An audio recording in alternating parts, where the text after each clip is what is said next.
Hi, welcome to another lecture in the Reading the Bible Together series. This is the Before You Read lecture on Genesis chapters 1 through 10. It will highlight some of the features of this passage and provide some direction for how to read it most effectively. As mentioned in an earlier lecture, the first chapters of Genesis have been described as the prime evil history. That is to say, these chapters tell the stories related to the very earliest stages in the history of the world, the origins of the earth, of living creatures, and of human culture. The stories and characters in Genesis 1 through 10 will be familiar to many. Adam and Eve, the serpent and the garden, the rivalry of Cain and Abel, Noah, and the flood. Because these things may be familiar, it's important to pay attention to your previous knowledge or perceptions of these stories and what you read in the text. Notice especially where the two diverge, where your previous understanding butts up against what you're seeing or reading in the text, maybe for the first time. We can break Genesis 1 through 10 into three parts. The creation of the world and the fall is the first part in chapters 1 through 3. In many ways, the narrative of creation in Genesis resembles other creation stories from other cultures or religions at the time. Scholars have noted how the story in Genesis 1 follows the pattern of one such story, the Enuma Elish. While there are many similarities and parallels, Genesis is distinct in its assertion that the world is made by the one God of Israel. The important theological statement made by the creation story in Genesis 1 is not how long it took to create the world, but who went about creating the world.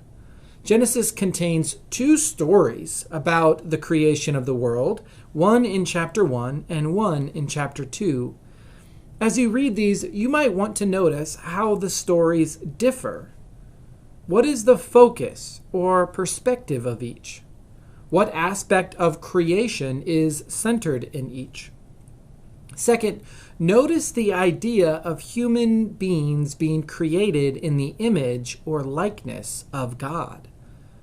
What does that entail in the first few chapters of Genesis? Third, these early chapters reference several curses and covenants, or we might call them acts of God's judgment and acts of God's blessing. As you read, what do we learn from these acts of judgment and curses? The second part is in Genesis chapters 4 and 5, and it really concerns Earth's first children. The creation and fall narratives explain why human experience in this good world that God created is not always ideal. This fall from the ideal continues in chapters 4 and 5. Chapter 4 narrates the first murder, when Cain kills his younger brother Abel. And he does this because Abel's sacrifice is accepted by God, but not Cain's. That's some intense sibling rivalry. The final section of Genesis 1 through 10 is in chapters 6 through 10, and I would title this Human Chaos, the Flood, and New Beginnings. It seems like things keep getting worse in Genesis chapter 6. We learn that the, quote, sons of God, probably another name for otherworldly beings or angels, are leaving their heavenly locales to go and have sexual intercourse with human women. The children that result from these encounters are called giants. The story of the flood follows right on the heels of this strange story. The flood story paints a bleak picture of humanity as fully and completely wicked. But one person, Noah, is the exception. God chooses to wipe the earth clean and start over with Noah his family, and the animals he's collected from the earth. Once again, this narrative resembles similar stories told in the ancient Near East. The differences between these stories reveal the theological focus of Genesis. It is one God, not many gods, who bring the flood to the earth.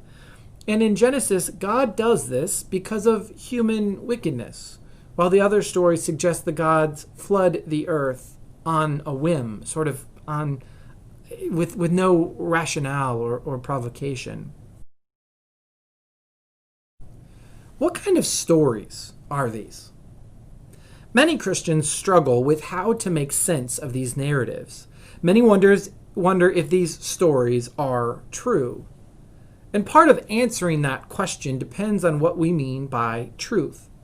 If we come to Genesis for a scientific account of creation, we will be disappointed, not least because Genesis contains two different accounts that can't be easily reconciled with one another. But if we say that Genesis does not provide scientific truth, that does not decrease its value or significance. We might think of, instead of Genesis 1 through 10 as containing poetic or even symbolic narratives. These stories seek to orient their readers to the world, to help them understand why they experience the world as a place of both goodness and difficulty, beauty and brokenness. Some scholars refer to the narratives of Genesis as mythical. This does not mean that they are false or simply fairy tales. Rather, from a religious studies perspective, to say that the stories in Genesis are mythical means that they are simply narratives that give expression to fundamental beliefs about the world or life in the world. As such, we would say they are true insofar as they express something true about the meaning of human life, not if they recount verifiable scientific or historical information. As you read this section from Genesis, I really recommend that you read from a study Bible. The explanatory notes in a study Bible may help address some of the questions that arise when reading, and they will point out elements of the narrative that intersect with the wider cultural and religious world in which Genesis was written. And take notes as you read. Write down your questions and your observations. And as much as possible, do all of this in a spirit of openness and receptivity to God. Whether you read all of this in one section, in one sitting, or you break it up, I encourage you to open your time and close your time with prayer. I've never found the distinction between study and devotional readings, or between academic and spiritual approaches to the Bible to be helpful. Instead, invite God into your active, thoughtful engagement with the Bible. Now get reading.